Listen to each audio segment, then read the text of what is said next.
Abandon the Palestinian people. The fight for the liberation of Palestine is also the fight for our liberation. This is a...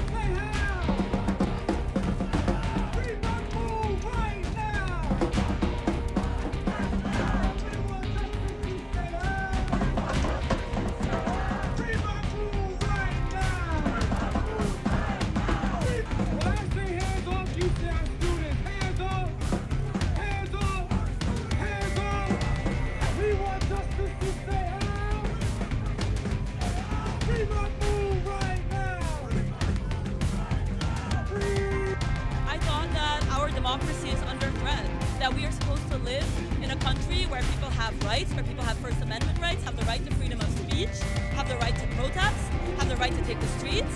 And I thought that this is under attack. If they can come for Mahmoud, then they can come for any of us. We're all standing against.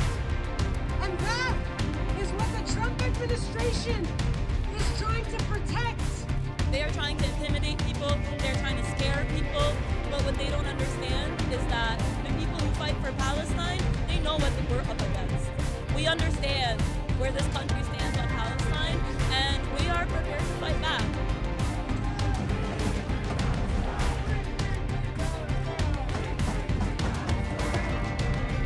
No, we're not afraid. We must. This country belongs to us. We are the people, for the people, and of the people.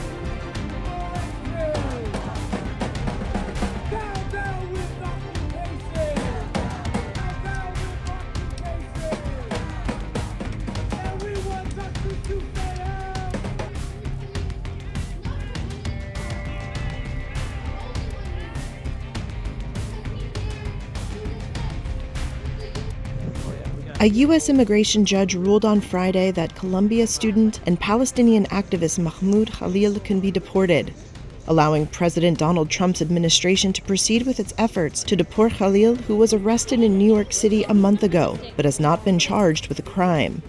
A group of supporters of Khalil spoke to media after the ruling. This is a blatant violation of the First Amendment and a dangerous precedent for anyone who believes in free speech and political expression. The ruling by Judge Jamie Comins of the LaSalle Immigration Court in rural Louisiana was not a final determination of Khalil's fate, but it represented a significant victory for Trump in his efforts to deport outspoken pro-Palestinian foreign students who are in the U.S. legally.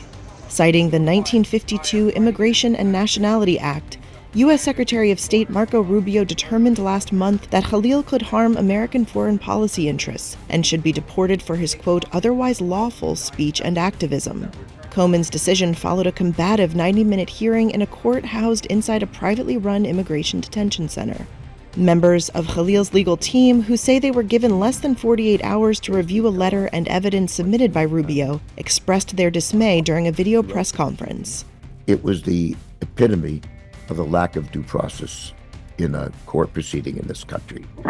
It was shocking. Today was historic in its unfairness. A number of U.S. officials took to social media to express support for Comins' decision. This is a movement, an anti-war movement. Khalil is a prominent figure in the pro-Palestinian student protest movement that has roiled Columbia's New York City campus.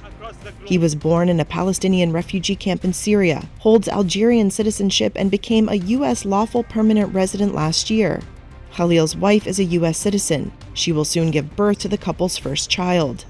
Khalil has said criticism of the U.S. government's support of Israel's military occupation of Palestinian territories is being wrongly conflated with anti-Semitism. For now, Khalil will remain in the Louisiana jail. Comins gave his legal team until April 23rd to apply for relief before she considers whether to issue a deportation order. An immigration judge can rule that a migrant cannot be deported because of possible persecution in a home country, among other limited grounds. In a separate case in New Jersey, a U.S. district judge has blocked deportation while he considers Khalil's claims that his arrest was made in violation of the U.S. Constitution's First Amendment protections for freedom of speech.